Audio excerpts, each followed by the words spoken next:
The fact that you have to put in a cost into each on the SKU level like that, even if I have a couple hundred SKUs and I'm a small manufacturer, there's no first in, first out capabilities. There's no real inventory management capabilities. That I found to be really, really shocking. That even if I'm a medium, small size manufacturer and I want to scale, that would really be a problem for me looking at. Growing a business requires a holistic approach that extends beyond sales and marketing. This approach needs alignment among people, processes, and technologies. So if you're a business owner, operations, or finance leader looking to learn growth strategies from your peers and competitors, you're tuned into the right podcast. Welcome to the WBS Podcast, where scalable growth using business systems is our number one priority. Now, here is your host, Sam Gupta. Hey everyone, welcome back to another episode of the WBS Podcast. I'm Sam Gupta, your host and principal consultant at digital transformation consulting firm Elevate IQ. Traditional IT required you to stress test programming languages, databases, and server farms based on your expected workload. You design the system based on the size of your organization. If you're buying an ERP system, you obviously don't have to go through the testing and measurement process, as you assume that ERP vendors and salespeople must sell to the right sized organization. Unfortunately, most ERP salespeople neither have ERP implementation nor an IT background.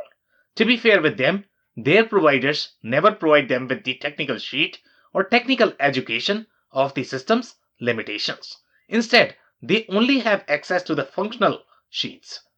Would you not expect a technical sheet if you were buying a piece of machinery, as the OEMs are legally required to provide for the products that might be life-threatening? Then why not for an ERP? This makes the process for selecting an ERP system fundamentally flawed, as just because a Corolla may have similar functionality as an SUV or a truck, a Corolla is not supposed to be doing the same heavy lifting if your organization has grown to require an SUV. Because of this issue, most companies end up defaulting to the system they already trust, such as SAP, or they might be making extremely unfair comparisons, such as Oracle NetSuite versus GlobalShop. If you ask them to explain why they chose a specific system, they would rarely have an answer. Each ERP system is designed for a specific stage of a company, and you'll be sitting on a financial and legal risk if you don't understand that you will get the real taste of ERP after signing a multi-year contract and starting to load all of your data. Let's dig under the hood to understand how to evaluate desktop apps such as GlobalShop. More importantly, where does GlobalShop stand as of today, and where do they win most? In today's episode, we invited a panel of industry experts for a live discussion on LinkedIn to discuss major stories in the ERP and digital transformation space and an objective and independent review of GlobalShop's capabilities. We covered several grounds, including their marketing claims, especially about their transparency to their customers and underlying technical deficiencies that may not be entirely clear to the customers. Finally, we discussed how these technical limitations might drive the admin cost and challenges in running even a decent size manufacturing organization with more than 100 SKUs. With that, let's get to the conversation. Hey guys, welcome to today's show. So we are going to move to the intros first, and after that we will be going deeper into the topic. Phil, can I start with you for your intro, if you don't mind? Sure thing. Hi, everybody. Hi, Sam. I'm Phil Kerper, Managing Director of Ringling Business Solutions. We help executive management teams align their digital strategy with their core business plan for maximum return on investment, and it's really great to be here today. Okay, thank you so much, Phil, for your intro. Dave, can I move to you next for your intro, if you don't mind? Yeah, thanks, Sam. Hey, everybody. My name is Dave Chrysler, and I own a company called the Chrysler Club, where we work with business owners to help them create the systems they need to stop working in their business so that it can grow. And I come to you with more than 20 years in the manufacturing space, working directly with ERP implementations. Thanks for having me, Sam. Okay, amazing. Thank you so much for being here, Dave. Angela, can I move to you next for your intro? Sure. Thanks, Sam. Hi, everybody. I'm Angela Thurman.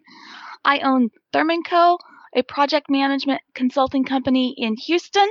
I come with more than 20 years experience in project management, primarily in aerospace and telecommunications, most recently in supply chain management for a major U.S. aerospace company. Okay, amazing. Thank you so much for being here, Angela. Andy, can I move to you next for your intro if you don't mind? Absolutely. Thank you, Sam.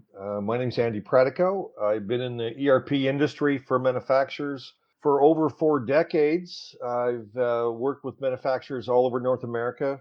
I think the number's well over 1,000, but it's quite a few. And I've also published a book on helping companies evaluate ERP software. Okay, amazing. Thank you so much for being here, Andy. So, guys, you joined for this series for the first time, what we typically do as part of this series is going to be we take 3 different perspectives. Number 1 is going to be your financial perspective. Number 2 is going to be your marketing perspective. Number 3 is going to be user perspective, depending upon what information is available. So we'll be covering all of that. But let's dig into these stories today and let's analyze what is happening in the market. So the very first story that we have is coming from Shopify. And this was a big news for a lot of e-commerce practitioners. And the reason for that is this is the first time somebody has opened a platform to be able to create direct integration with the Shopify platform.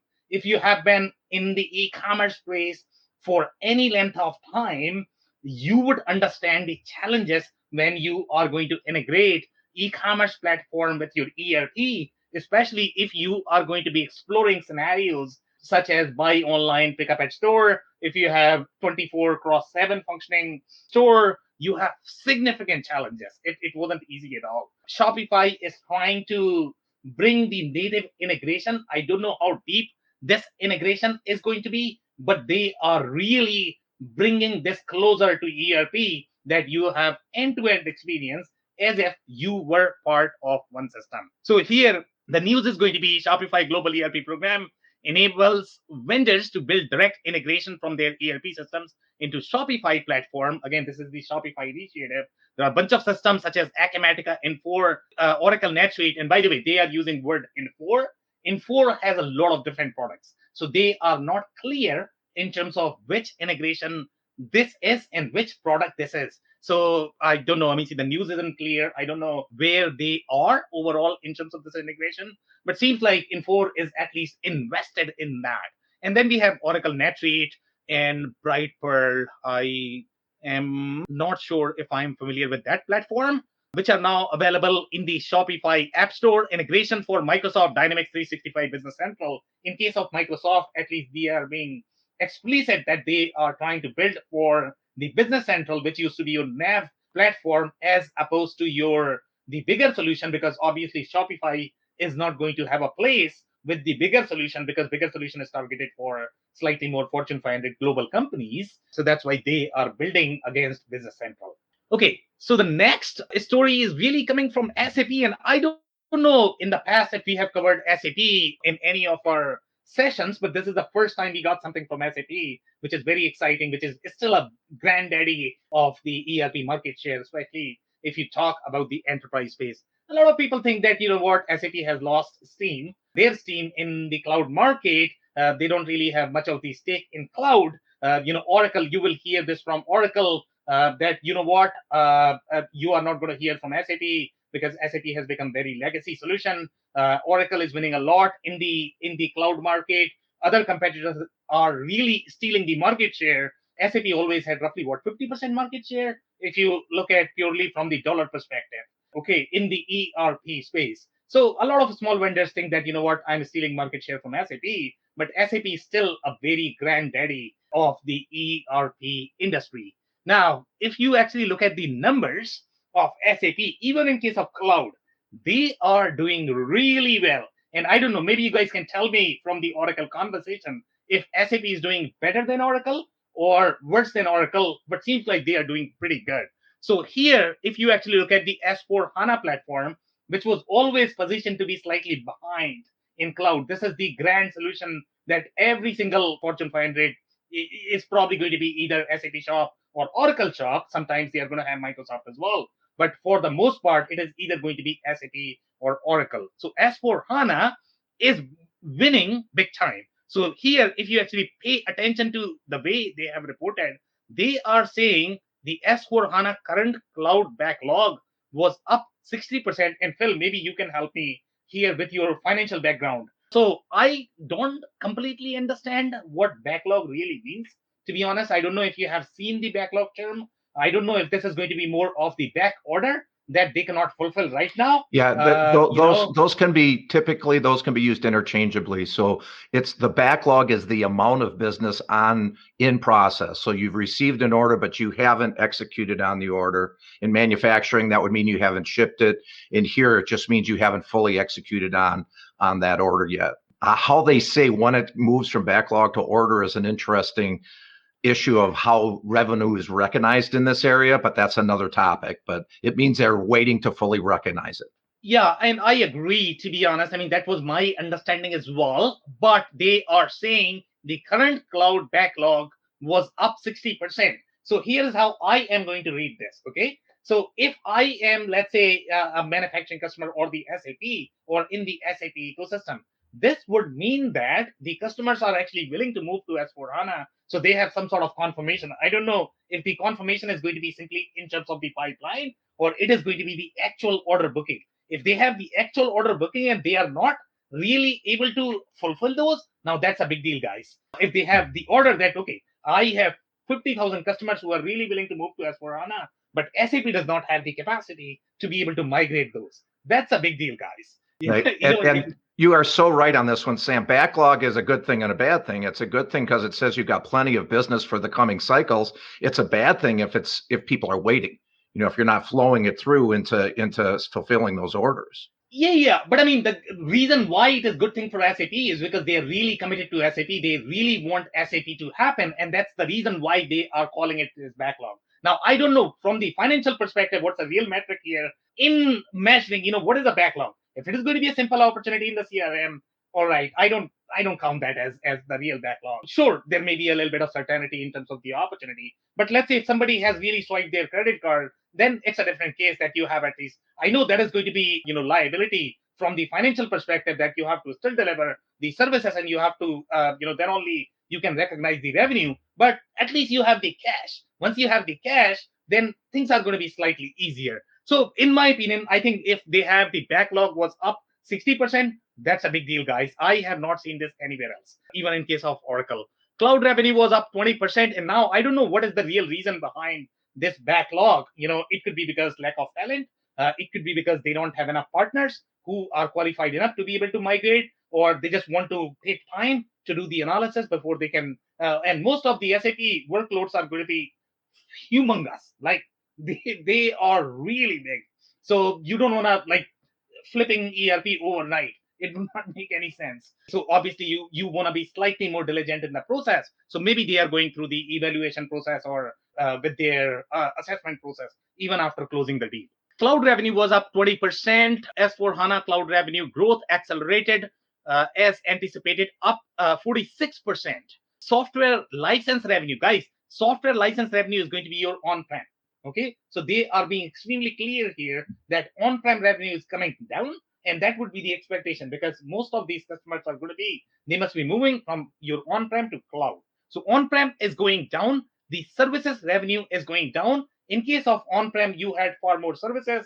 Now maybe they are selling through partners or whatever, but service revenue is going down. So obviously there's going to be one line item, and that we saw in case of Oracle as well. So the trend is consistent that the subscription revenue is increasing across the board for SAP, for Oracle, for most of the players. Now, I don't know who is bigger, who's growing faster.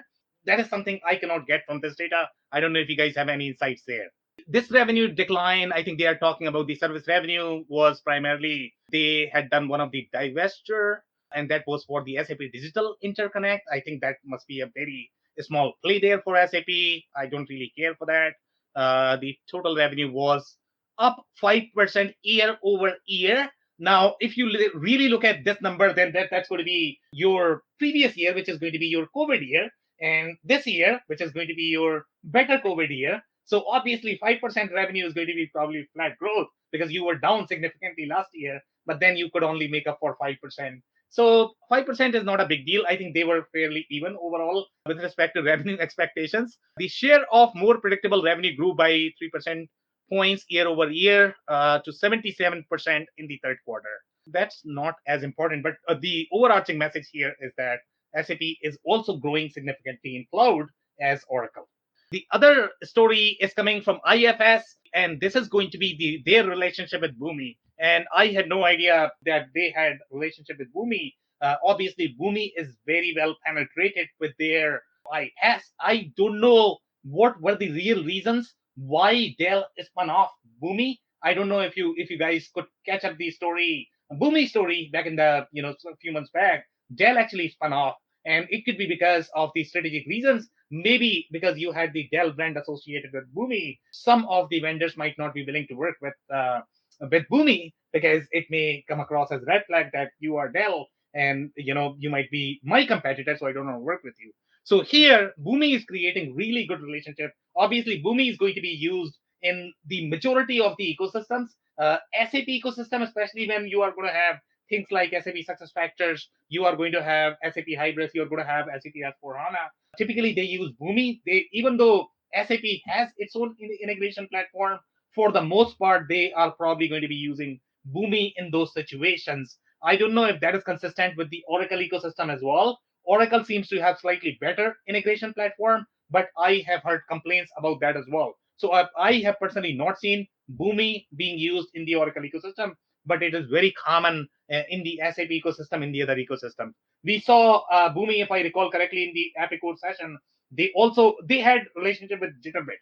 So Epicor had relationship with Jitterbit, and in case of IFS, they are creating relationship with Boomi, and now the relationship is going to be far stronger. They have designed far superior connector that is going to give them the capabilities to be able to integrate. So every single enterprise vendor has some sort of IPaaS. In case of Salesforce, you have MuleSoft. That's owned by them. So obviously, nobody else is going to work with MuleSoft anymore, just because that's the Salesforce monopoly. And that's why sometimes these IPaaS can win far more when you are not going to have that competitor involved as part of your deal. So that's the IFS.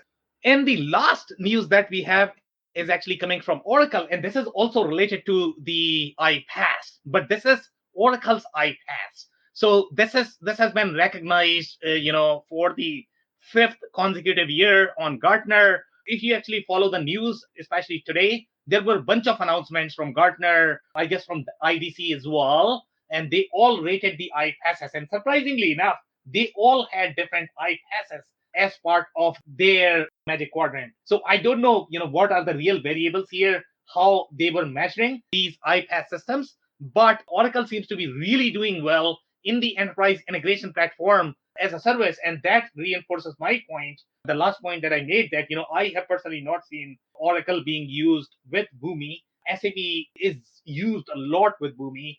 Oracle is not used as much. So most likely in the Oracle ecosystem, maybe they are using their own integration layer. But I have heard complaints about the Oracle integration layer. Primarily, this is used really in the enterprise space. Okay, if you guys have any comments, I'll pause for a second. Otherwise, we are going to move to today's conversation, which is going to be Global Shop. Okay, so seems like we don't have any comments, guys. So we are going to be talking about Global Shop, and I am going to give you a little brief about what Global Shop is. And again, I am going to go back to the parameters that we were discussing earlier. And those parameters are going to be when you are going to be making the ERP decision, you are going to be making some of the crucial decisions. And that is going to be whether you are going to be working directly with the software manufacturer or do you want to work with the consulting company. These both methods have their own pros and cons, and each of the ERP system you are going to select, they are going to be around this particular criteria. So let's say if you really want to work with the software manufacturer directly, you are going to be very tightly coupled with that specific manufacturer, especially if they don't have their channel, if their training material is not marketed as it would in case of the ERP ecosystem where they have to coach their partners.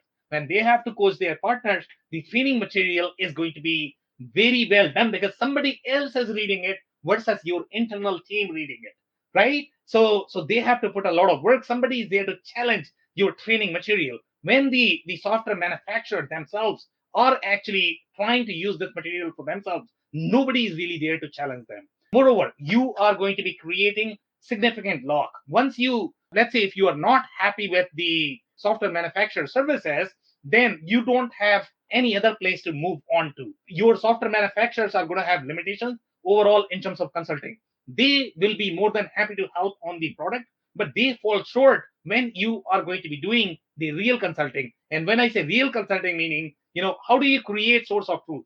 How do you make design decisions across the system? When your e-commerce need to talk to your ERP, when your ERP need to talk to MES, you are going to be dealing with these three different providers, and they are going to ask you, tell me what you want me to do. And they are going to follow the orders. And sometimes, in case of an ERP, that could be dangerous. Okay, because they are simply going to implement everything without going through the phase where somebody needs to challenge the requirement. And sometimes, the business users, they don't have as much IT background. It could be hard for them to be able to understand what should be automated and what should not be automated. And there is a decision process that you have to go through. In case of IT, there is a negotiation process. Sometimes that could be hard when you are working directly with the vendor. Now, the other criteria that I would like to discuss is going to be, there are always going to be three tiers in case of an ERP. Number one tier is going to be your mom and pop shop.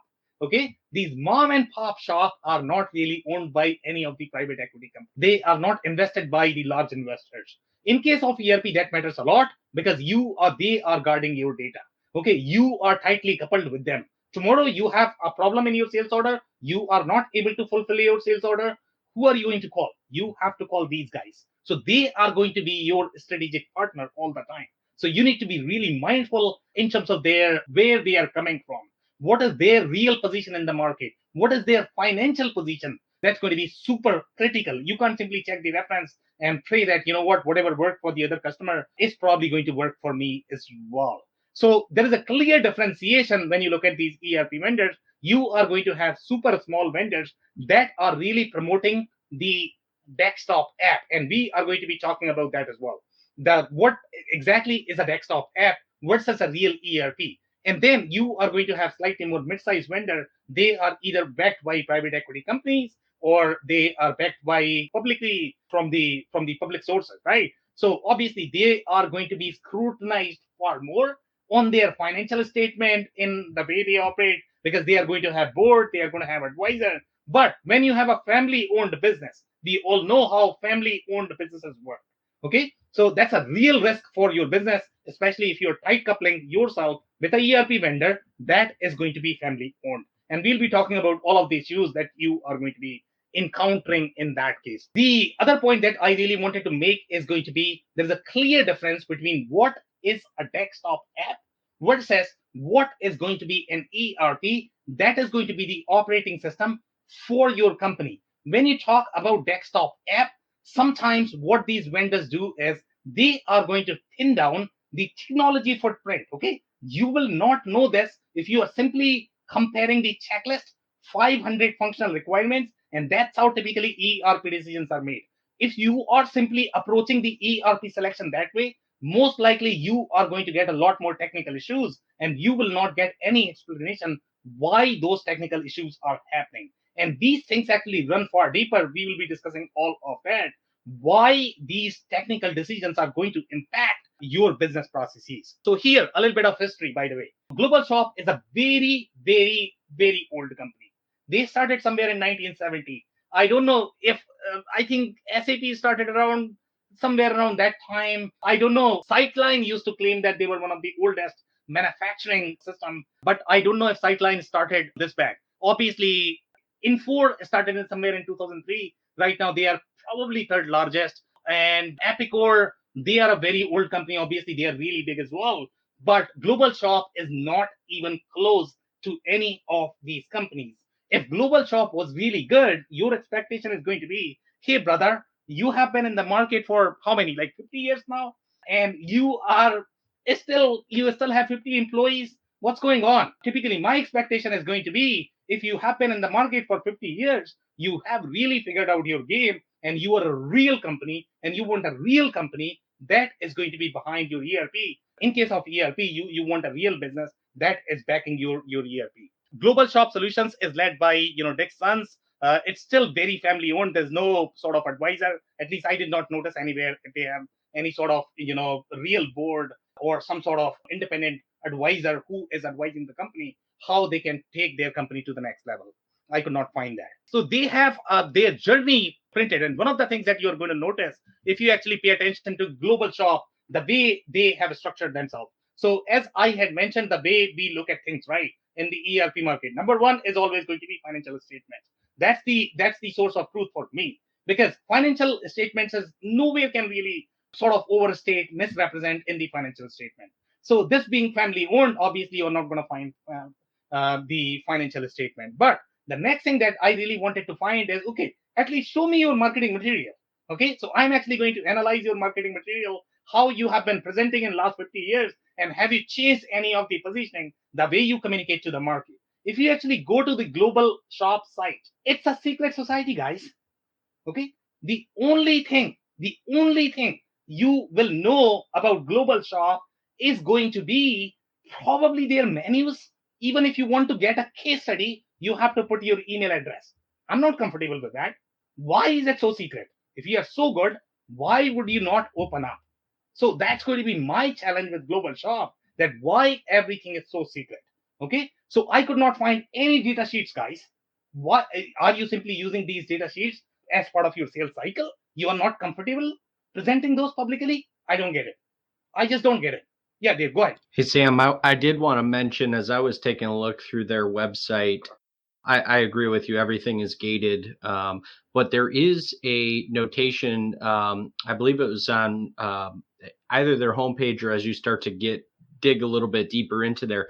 But there is a section on the marketing side that says that because they're a family-owned business, that they're happy to provide their financials, but there is no easy access to it like you would typically find, like we found in some of the other larger players. But I did want to let you know, I did see that on their website, that they kind of tout that, saying, yes, this is available, just ask us for it. And the comparator is the other guys know that information is not available, which we obviously all know is incorrect. You are absolutely right. And I did notice that as well. And we have a screenshot for that. And we are going to discuss that as well. But my take on this is going to be, if you are so transparent and you are presenting yourself as a transparent company, why would you not open up everything just like any other ERP vendors? Okay, what is the problem in presenting the data sheets publicly? Why does it have to be part of the sales process? Here's my problem with this, not being open, right? When you are not open, I don't know if you're changing anything internally. I have no idea. When you or your salesperson is going to come, tomorrow you are going to be changing your case study. Tomorrow you are going to be changing your data sheets. I cannot trust you. If you are not on a public URL, it's very, very, very, very hard for me to trust. The only thing I really trust is going to be, give me a public URL, give me the screenshot of the public URL, and that's what my source of truth is. That's how I operate.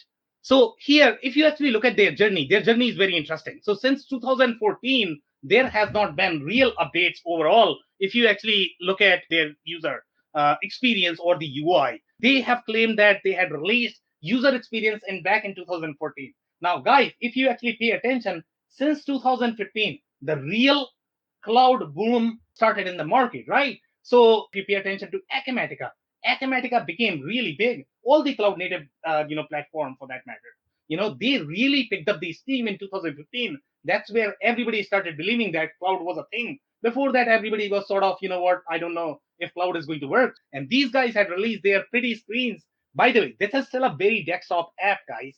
I will show you the screenshot, okay, of their demo that they have on YouTube. And by the way, going back to the assets that I was looking for that were publicly available, the only thing you are going to find is going to be 4 or 5 YouTube videos, guys.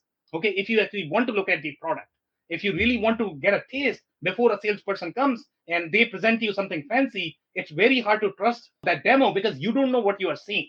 The only thing you can really trust is going to be your public URL because that's there. Whatever comes on internet, it actually lives there. So they had released, after that, there has not been real announcement. They have released single screen dashboards. even the single screen dashboards was a big deal for them. Think of how outdated their technology was. They have released a mobile app. Mobile app is only for CRM guys.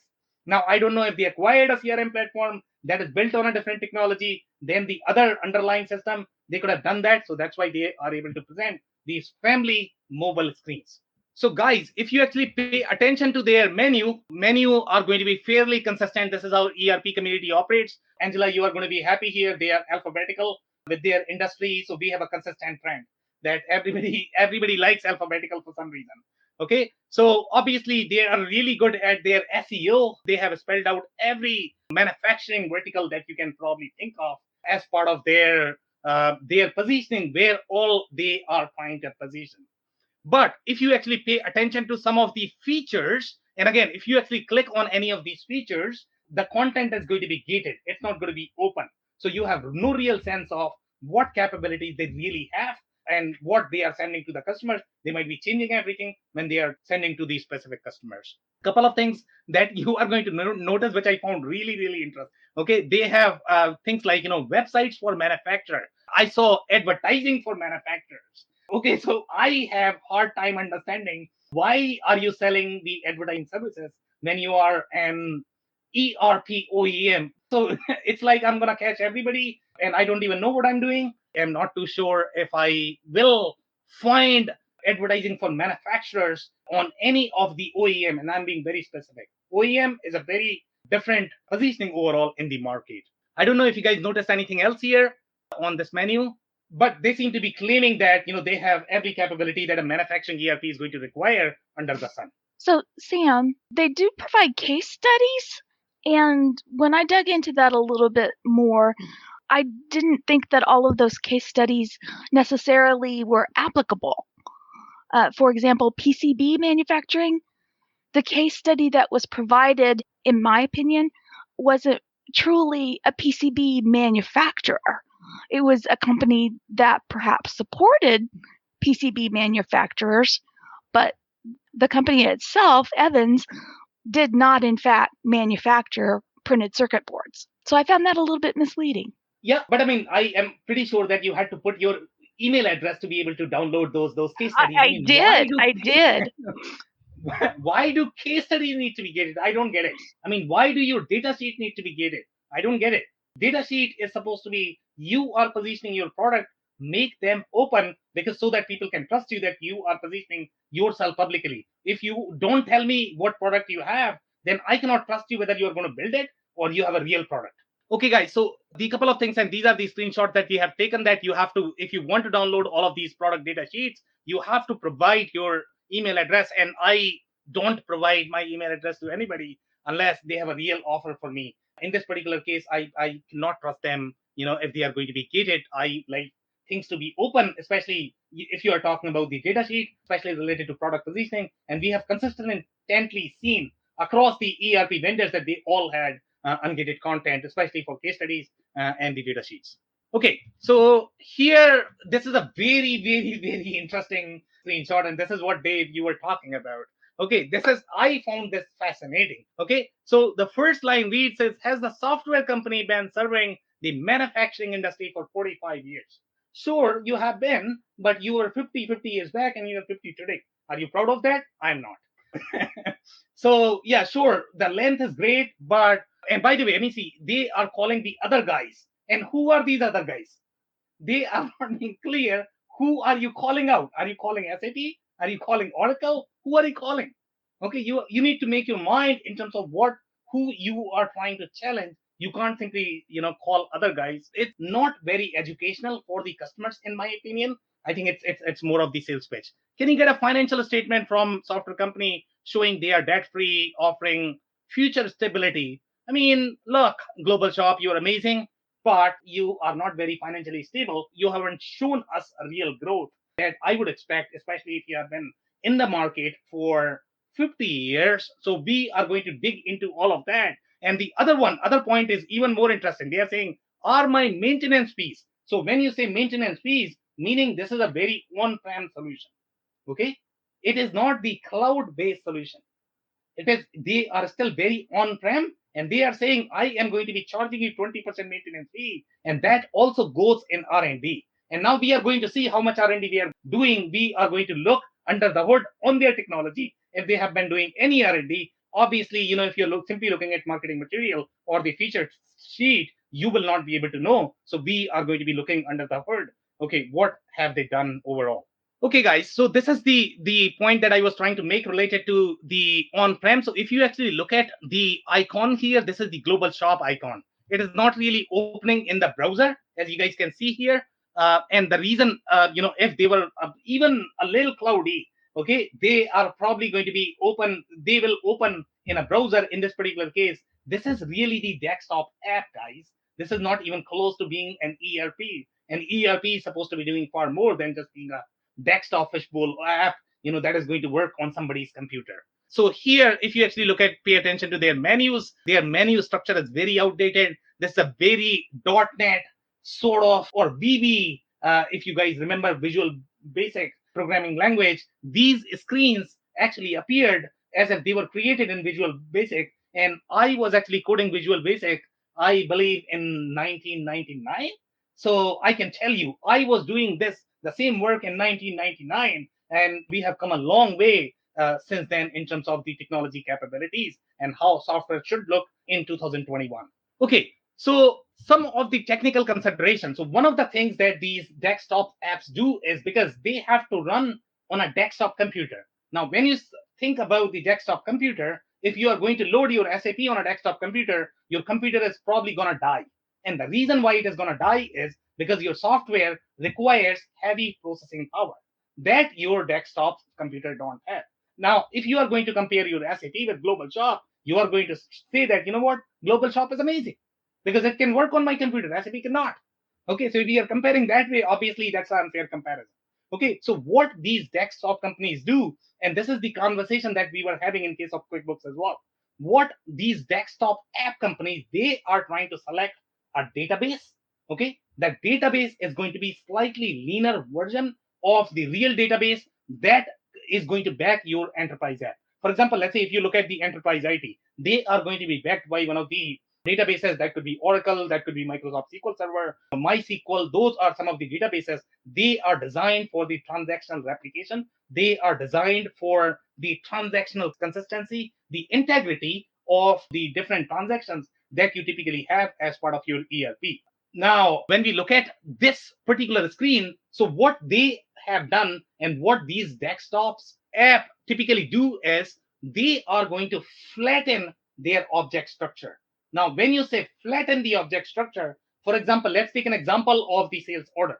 The sales order may have 50,000 fields or maybe 5,000 fields, depending upon how complex your sales processes are, how complex your business information architecture is. So now you have two approaches. One, you can literally flatten the entire structure, meaning when I enter the sales order, I am going to be entering all those 50,000 fields. Now that's going to be a nightmare, as you guys can imagine. Okay, when you look at a bigger ERP system, what they do is they build the hierarchy of the business objects because their databases can support these hierarchies.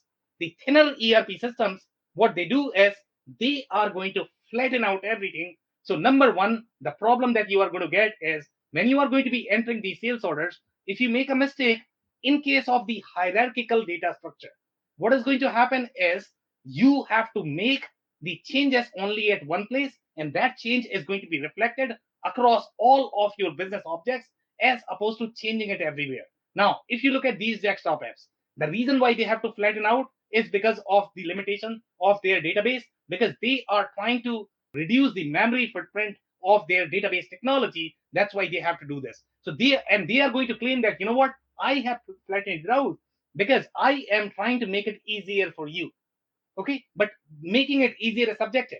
Now, if you look at from the data entry perspective, if you have to, let's say, modify 50 different sales orders when you are making a simple price change, now that's a big deal because you are going to require a lot more admin effort. So from the sales perspective, sure, you don't have to go through 10 different tabs. It may be a easier sales order experience, but it's going to be far more difficult when you have to make these massive changes. So in all of these desktop apps, you are going to get a very flattened structure because of the limitation of their technology. So here I am highlighting a couple of things, I guess, in this particular screen or in the next one. They're still okay. If you look at the company information, they don't really have much of the details. There are only 2 tabs at the company level, which in my opinion, if you compare with some of the other ERP systems, they are probably going to have 10 tabs. And the only reason why they have 10 tabs is because they are trying to organize the information in the parent-child relationship, and that parent-child relationship has been there for a while. If you ask any programmer, they will tell you the parent-child relationship is far better than the flattened structure. Okay, if you go back to 1960s, if you take an example of mainframe C, okay, those programming languages were very flattened out. Then we learned that, that's not good for the world. Okay, we need to organize this information a bit. So we created programming languages such as your C++, Java, and those are very object-oriented in nature in the technical terms. Now the same concept applies in case of your business information. Okay, you need to organize your information, otherwise you are going to be performing far more data entry if you have to update a single field. So let's move to the next screen. So here they are saying that, I am integrated with SolidWorks. Obviously SolidWorks is a desktop app, guys. Okay, this is used on desktop.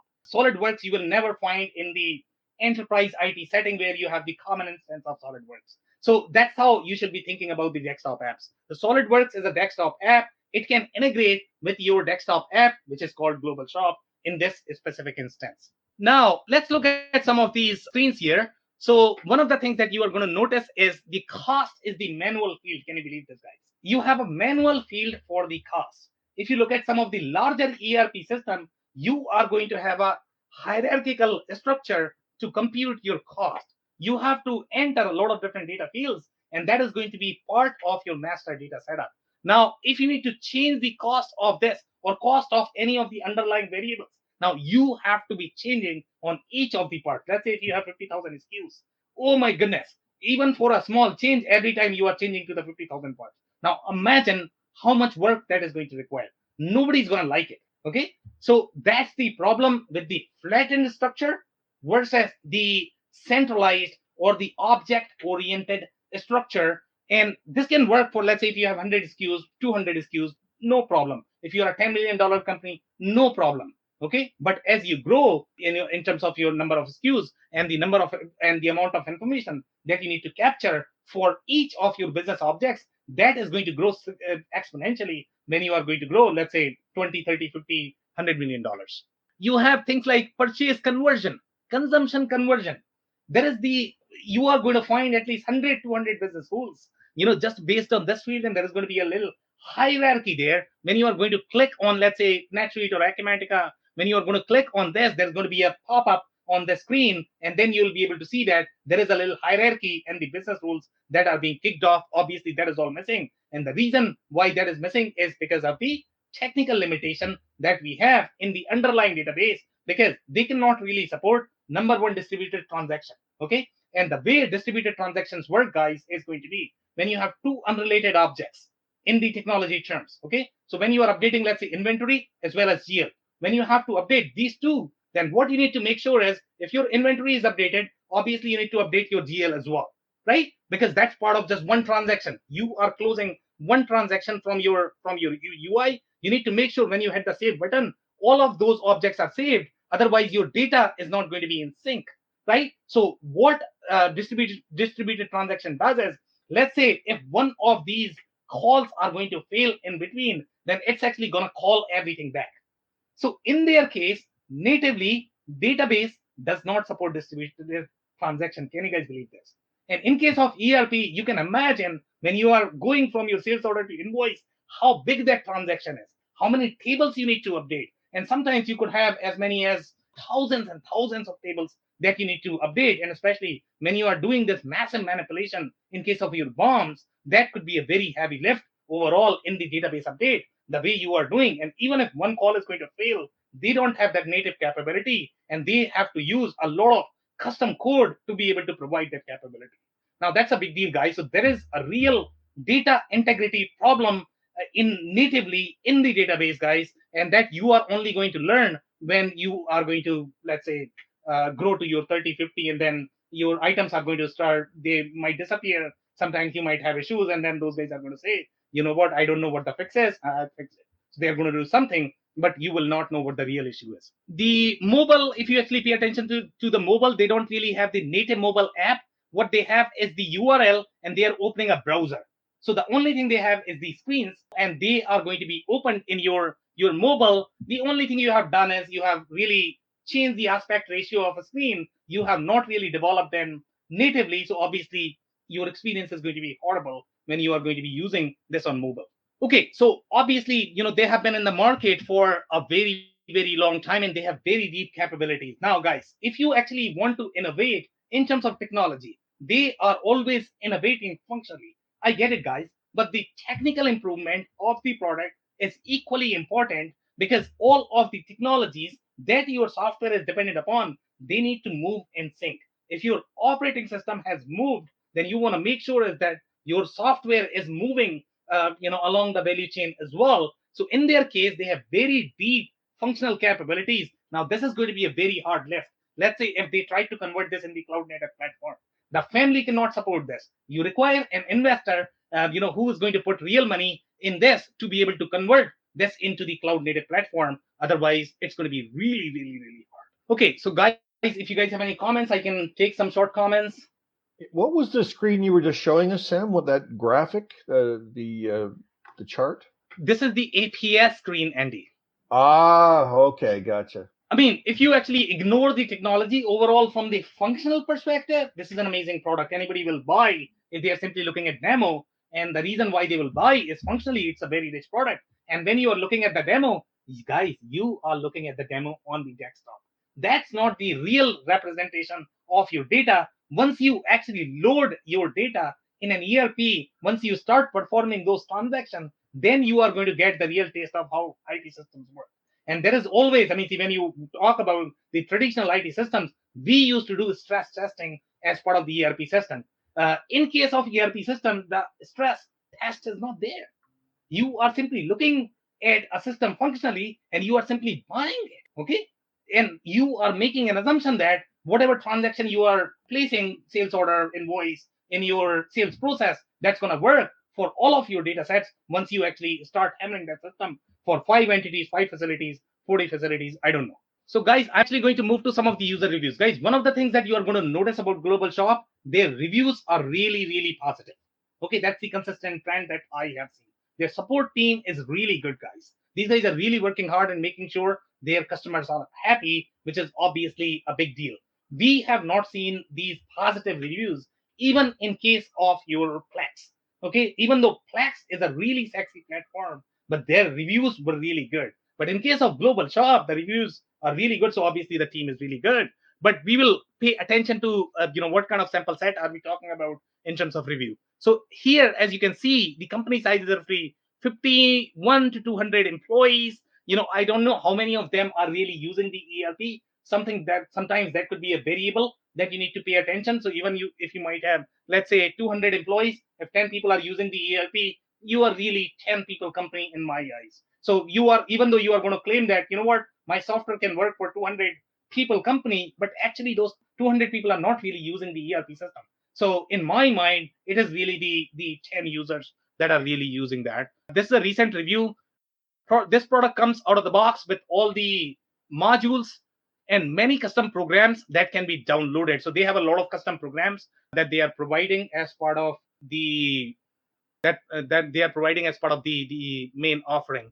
American made product with great customer support. So obviously they are coaching their customer the notion of American made product, which is great as long as that's going to work for everybody. Great reviews and track records. The ability to have both a manufacturing and accounting package all under one head. Guys, one more thing that I have noticed in case of Global Shop. So there are 2 or 3 or 4 different review platforms. The most of the review platforms that I have seen, they had positive reviews, with the exception of one, and that is going to be Trust Radius. And I think they are the only one that actually verify the reviews. Okay, so on Trust Radius, the majority of the reviews were negative for some reason. So I don't know if this is just an observation. I just wanted to throw it out there that on Trust Radius, the majority of the reviews are negative. So here in March 2017, this is coming from the operations manager, 11 to 50 employees. That's the right size for Global Shop. The shop side has been fantastic. The office gals had a tough time transitioning the accounting side to Global Shop from QuickBooks. QuickBooks is a decent accounting package. And in their case, obviously, if they are having hard time transitioning from QuickBooks, I don't know if this could be because of the way their business objects are structured, or there could be something else. I don't know. Yeah, but overall, I think they are okay. Initially, they had some problems, but then they are okay. So I'm actually going to move to my next review. This is coming from 2019. Here they are saying, I didn't like that you have to open 3 additional screens to view an invoice. I don't know if this is a real deal, if they have to really open 3 different screens to open or view an invoice. I have seen this in case of a lot of different ERP systems. If they don't really have that document workflow built as part of your business objects, I think there should be a shortcut in the order history where you could double click on the invoice and it should show up in another window. They have found problems in case of your stock and order entry. And guys, when I was talking about this one, the flattened structure, I had mentioned that this is going to be the most problematic area just because of that flattened structure. Should be able to double click an invoice or credit memo in the order history. This is okay. This is not too bad. Now, here, one of the things that you are going to notice is you are not going to have much of the flexibility with respect to rearranging the fields. Now, with respect to ERP system, most ERP, decent size ERP system, they will provide you some sort of, at least you can rearrange the fields. You don't have to like create 5,000 fields, but at least rearrange the way you work. That should not be a big deal. But in their case, if you want to rearrange, you have to go through Global Shop, and they are actually going to charge you the consulting dollars because that's not part of your configuration. So again, when I try to differentiate between my ERP and my app, desktop app, my desktop app is not going to provide any sort of configurability. They are only going to be providing me the features and functions, and everybody's going to have pretty much similar view, maybe a little different, but then, I'm not going to have as much configurability, at least in my workflows. So that's going to be missing in their case. Having data store in many different places like Excel sheets. So obviously this particular customer moved from Excel sheet, QuickBooks, Office books. Obviously this is a great fit. Global Shop is a great platform when you are moving, let's say, out of QuickBooks, a spreadsheet.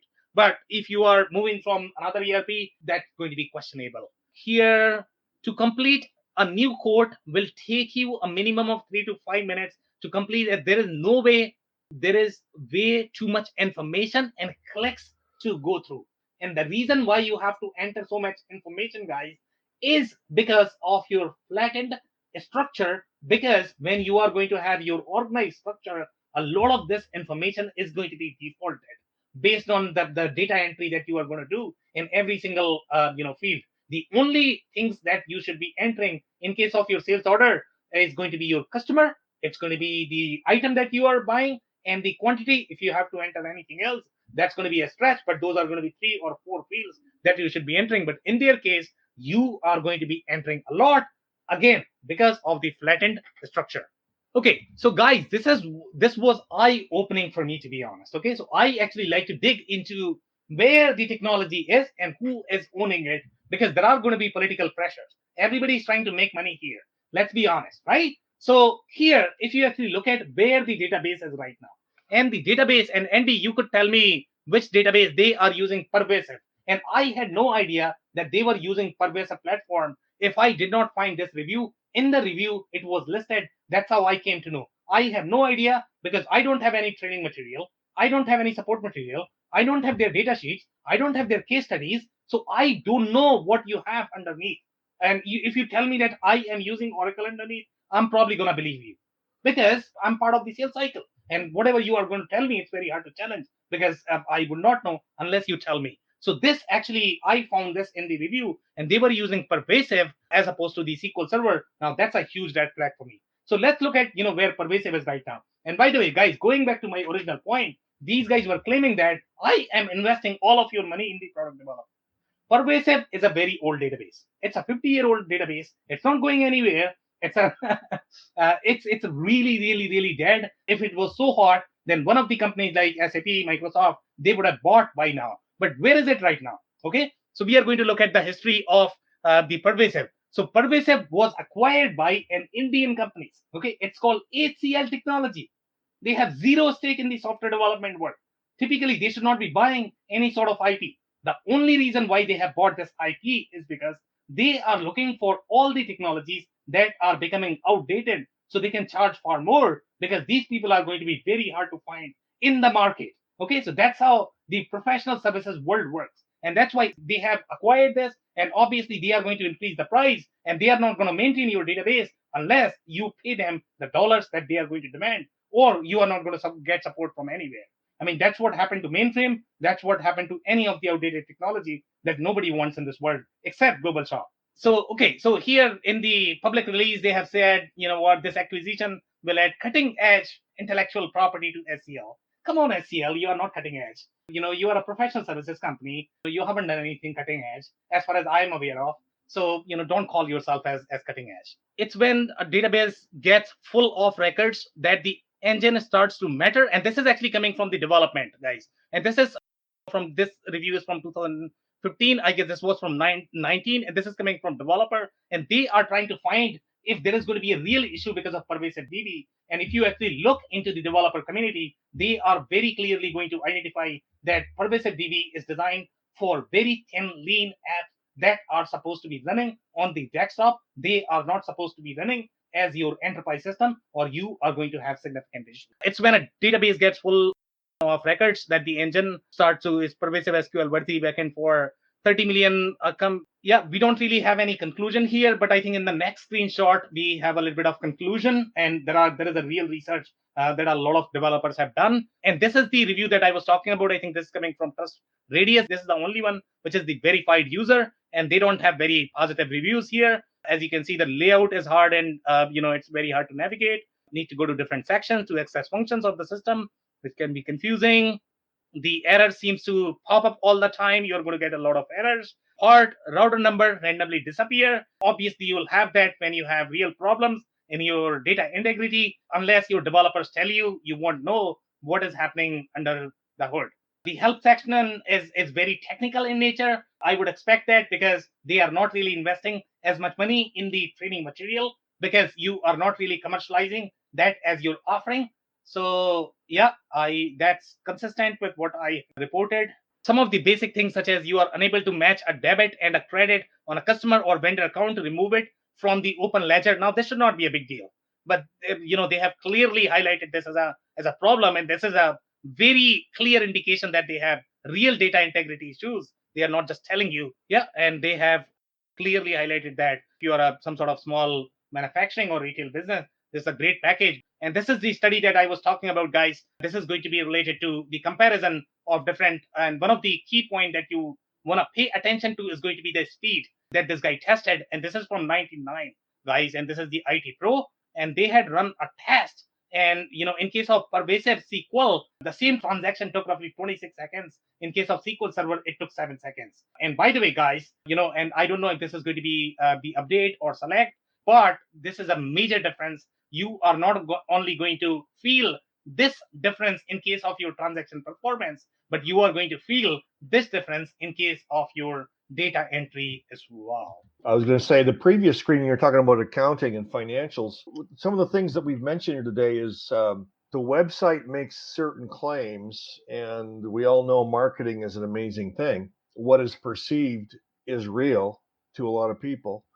Like, for example, I'm in Canada, as you folks know. Multi-currency is very important up here because we're dealing mostly with other countries throughout the world. It's important to some companies in the US, but not as important. But because it was the product was targeted at Texas job shops and machine shops originally, multi-currency didn't matter. So their marketing piece does claim multi-currency. If you look at their website, it claims that as well. But really what they mean is that it's not multi-currency. What they do is on an invoice for a payable, they put the currency on the check, and they claim that as multi-currency. But that's it. So there are some great things about this product, but it definitely does appear to oversell sometimes. Sam, I just want to comment on the costing piece. because I thought you did a great job of kind of highlighting where this may fit with a smaller manufacturer. But the fact that you have to put in a cost into each on the SKU level like that, even if I have a couple hundred SKUs and I'm a small manufacturer, there's no first in first out capabilities. There's no real inventory management capabilities. That I found to be really, really shocking. That even if I'm a medium, small size manufacturer and I want to scale, that would really be a problem for me looking at it. Well, the comment you just made is exactly what I was pointing out. The product was originally designed for machine shops and job shops. They're commonly purchasing directly to the jobs, so they're not really tracking inventory at all. GlobalShop has added some functionality to do inventory control, material planning, MRP, that kind of stuff, but it's definitely not their strength. So, Angela, you are saying my understanding of backlog is that some sort of contract must have been signed, a PO submitted. I completely agree with you. News backlog should be more clearly defined to be fully understand the business impact. I completely agree with you, Dave. Thank you so much for that comment. Phil, you had a comment. Realize revenue when the work is delivered. You guys are so right. Sightline, early 1980s. Okay, so these guys started roughly in 1970s, which is wonderful. And they have been in the market for 10 more years. GlobalShop was originally called Infosys. Okay, thanks for the history lesson. Andy changed name during Y2K. Up until 2000, they mostly targeted job shops, machine shops in Houston. After 2000, they bring in. I agree with your assessment there. Small ERP vendors have small R&D budgets. That is right, unless you oversell in your marketing material. That GlobalShop clearly did. Sorry, GlobalShop, but you are definitely doing that. Here is the link of the marketing page where they are comparing, showing their financials versus their competitors. I don't know if you, Dave, if you found any insight from that page. Maybe you want to talk about that. Yeah, I just wanted to link the same screen that you showed in there, Sam. So there's a couple other points in there, but it's all very high level, and I think we've already pointed out, but it's really geared on the marketing side, us versus them. Same way on the, American-made product. I think they're really tapping into kind of a certain group of people that may be, unfortunately misled by some of those types of claims. So I just wanted to include that. Okay, amazing. Thank you so much, Dave. GlobalShop provided only one case study for PCB manufacturing, and this company was not truly a PCB manufacturer. Sure, GlobalShop tends to list testimonials and industry expertise as soon as they get one customer in that industry. I would think that every ERP vendor is probably doing that. But sure, Andy Pratico, that was my experience when I looked for case studies, one PCB, and it wasn't only, okay, so Angela is attesting, great. Okay, GSS is really targeted at a small job shop. I agree with that. Regarding the list of services GSS list on their website, throwing, okay, I agree. SEO, I can do everything. That's what ERP is supposed to do, right? Everything. Marketing, HR. The scheduling system included in GSS is infinite. Okay. Many customers have completed about the number of keystrokes screens required for simple transaction. That's what we saw. Is not a SQL server. I agree. All right, guys. So we could get through those comments really soon. We can take some more quick comments if you guys have for 5 minutes, and then we can wrap. Just one more quick one, Sam, and I think that the assessment on the size of the company, pretty clear lack of investment, just by looking at how their platform is, and that it really is a native desktop package, and the software background is really important. I would be a little less comfortable criticizing them as a family business. There's a lot of very successful family businesses that are well capitalized, that have great succession, great advisory boards. So I think the fact that they're a family business, I shouldn't be a criticism of them. The fact that they're a small business that really hasn't kept up and that they oversell their product are very fair game. The only comment I would have there, Phil, is going to be the ERP is a different deal. The reason why that is a different deal, because you run into a lot of different financial and legal risks. If the family business is going to be, let's say, manufacturing, you don't really have as much impact on your customers. But if you are an ERP OEM, even if you're a consulting firm, that is family owned, I'm okay with that. ERP software manufacturer is a different deal, because you are making sure that I am complying with the accounting standards. I am relying on your software to make sure I am complying. And by the way, if your software is going to fail tomorrow, I don't know where to go, because I am going to be screwed because of this, because I am responsible for my own accounting. So that's where my problem is. But I was pretty shocked at how shallow some of this was when you got right into it. It was that quote unquote ERP software would have this type of limitations to it was frankly surprising to me. Yeah, that's what I was going to jump on, Phil. I mean, the whole distributed transactions versus centralized, tying back to the database, that was pretty incredible to see that. I think back to Sam's point, having been around for 50 plus years now and not continuing to upgrade and put those investments into that infrastructure is almost kind of telling, especially when you take into account the marketing that they've put behind the fact that they're using your maintenance fees as investments in future technology. I think putting all that together really tells you something. I want to look inside and see where the vacuum tubes are. I think there's a crank on the side, actually. All right, guys, that's it for today. On that note, thank you everybody for your time and insight. Thanks, Sam. Thanks everybody. Sam. Thanks, Sam. I cannot thank our guests enough for coming on the show, for sharing their knowledge and journey.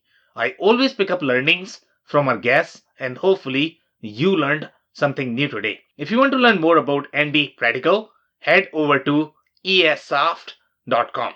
It's ESSOFT.com. If you want to learn more about Phil Kerper, head over to ringlingbusinesssolutions.com. It's ringlingbusinesssolutions.com. If you want to learn more about Angela Thurman, head over to thurmanco.com. It's THURMANCO.com. If you want to learn more about Dave Chrysler, head over to thechrysler.club. It's THECRYSLER.CLUB. Links and more information will also be available in the show notes. If anything in this podcast resonated with you and your business, you might want to check other related episodes, including the interview with Anisa Muthana, who shares her journey of transforming her shop after losing all of her key customers because of the consolidation in her customers' industries. Also, the interview with Andy Pratico, who discusses why ERP demos are designed to deceive and why ERP salespeople are more incentivized to sell their products than the success of their customers. Also, don't forget to subscribe and spread the word among folks with similar backgrounds. If you have any questions or comments about the show, please review and rate us on your favorite podcasting platform or DM me on any social channels. I'll try my best to respond personally and make sure you get help. Thank you, and I hope to catch you on the next episode of the WBS Podcast. Thank you for listening to another episode of the WBS Podcast. Be sure to subscribe on your favorite podcasting platform so you never miss an episode.